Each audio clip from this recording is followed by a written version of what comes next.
Hello, Beasley, third grade, Mrs. Sass's class, third graders, and parents. Here is going to be a small video on the binder that we will be providing. All the third grade teachers will be doing the same thing, and the binders will look like this, which we are requiring to go home and come back to school every day. So I wanted to go through that. When we open up the binder, there will be a whiteboard that will be used in class for social distancing purposes, as well as at home. If we do a Zoom meeting, if I ask to show answers, they can do their answers on there. So that's why we ask for Expo whiteboard markers so that we can use this tool. Next is a pocket folder for money. Now, in my class, we use real money to help with behavior and responsibilities and all kinds of things like that. And it was actually my parents' from last year's favorite thing that I did. So it will be difficult probably at the beginning, and I am asking for extra help from you this year because I cannot provide the money. So I'm going to open up this money pocket, and I'm going to take out the bank. Now, I have a bank in here that I put together, and I am hoping that you can help me out by creating a bank, the bank of parents, in a Ziploc bag to put in your child's binder. Okay, so if you want to start collecting coins or go through some things and put them in a bag, you will need to have 25 pennies, 15 nickels, 10 dimes, 8 quarters, and $2 bills, totaling amount of $6. Okay, so this is your bank that the kids will be taking money from when they have great behavior, when they bring their binders back every day. So I will tell them to get a penny and put it into their bank. So this is the bank of parents that will go into the back of this, and then this top pocket will be your child's bank, and this is the money that they will be rewarded. Now you might think, hey, can I pay them for doing a great job for me at home? Absolutely. I always say it's a great thing to use a tool at school and at home. So this is what they will be marking out each day. So a daily bank, and they will put the date of, for the day and how much money they will begin with. So in the mornings they'll get their binders out, they'll count how much money they have. My sticky says, "Dear parents, please help your child count their money banks daily. The first pocket is the student's account. The second pocket is the money I am asking you to put together for use of this year. It should total $6 on day one, and then it'll change daily since we will be taking out of the bank of parents or putting back in." So during class time, they will use this laminated sheet, and they will make tally marks on how many pennies that I give out for certain things throughout the day. And I can show this in money form. So we really talk a lot about pennies, nickels, dimes, how much they're worth, making change, and we extend on money throughout the year. So they'll be filling that out, and then they'll have a reflection.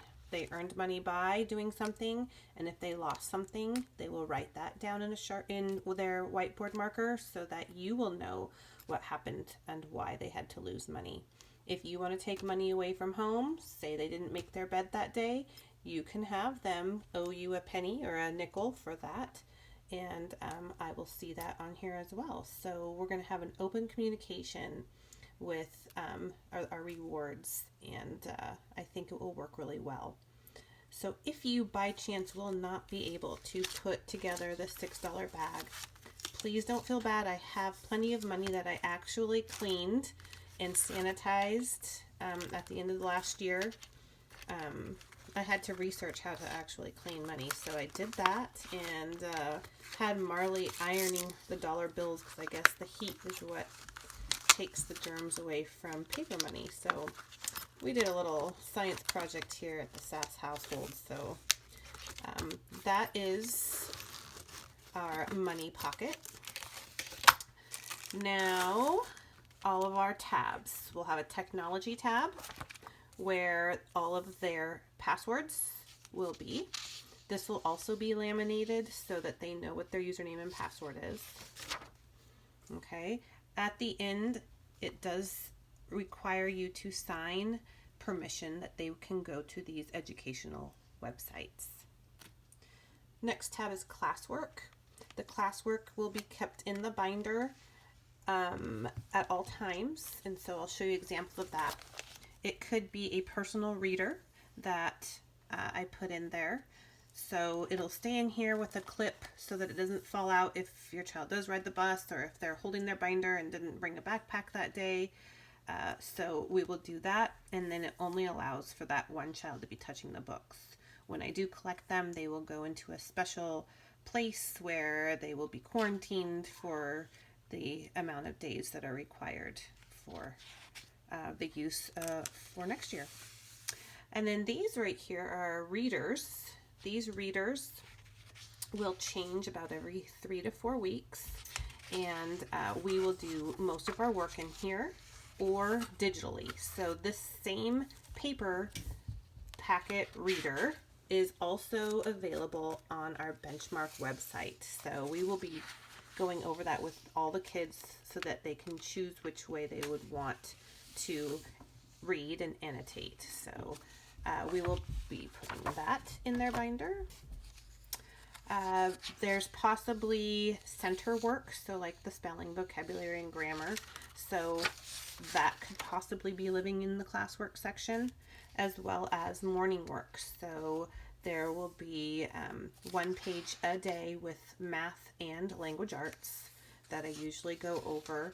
So if your child will be learning through just digitally, then all of this will be through Teams and you'll be able to access it there. Okay, so that is the classwork section. Then we go into the homework. Homework will be usually a newsletter telling you all about the things that are coming up. Although we don't have as many exciting and fun things with our PTO this year due to social distancing, so it might look like half a page. Reading log. We will be using Raz Reading, and I require at least 1 book from Raz a week. The other 3 can be done in a chapter book of your choice. They do get rewarded 4 stars though, so a lot of my kids like to use all 4 days on their Raz. If they get to 20,000 stars by the end of the year, I will buy lunch or dinner, and we'll have dinner together. So it's a pretty big motivator. And then there will be instructions on how to get to Raz, but I will be talking through that with every student. And then this is what the homework will look like. There will be 1 page a day, or depending on your schedule, if you will be doing extracurricular activities, sometimes we have to do 2 or 3 pages a day. That is fine, however works best for your family. But it is a half page of some kind of language arts and a half page of some kind of math. Okay, so all of my parents seem to enjoy that very much.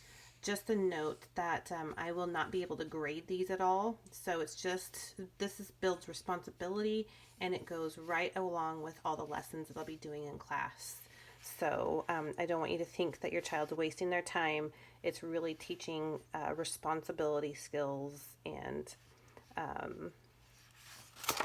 that's important. You will have a helpful resources tab. And so things that I would put in here could be unknown words. So like if they have some difficulty with spelling certain words all the time, I could write them down here and then they can use that as a tool. This isn't my old money form, so you won't see that, but there will be a menu on how they could spend money in class, as well as math manipulatives, so like a multiplication chart or that type of thing once we get to that section in our math. And then the last tab is parent communication. And this usually has an activity calendar for extra credit. They will get a nickel for each extra thing that they do at home. So that's always fun for the kids. And then hopefully the Bud Beasley Elementary School calendar can go in there. So if there are any special events that we do at school, we'll write it in the calendar and you'll have access to that all the time. And so those are the sections of the binder. Anything that will go in this pocket will be the stay at home, you know, the multiple flyers that we get throughout the week and that type of thing. So that right there is our binder. At the back, we'll have all of our responsibilities from teacher, student to parent. It does take all three of us to be successful learners. And so that will be there, and I'll go over that a little bit more, but you probably don't want this video to go any longer than it has. So I'm going to sign off from the Sass Sea, and I will give out another video tomorrow. So enjoy your Tuesday. Goodbye, everyone.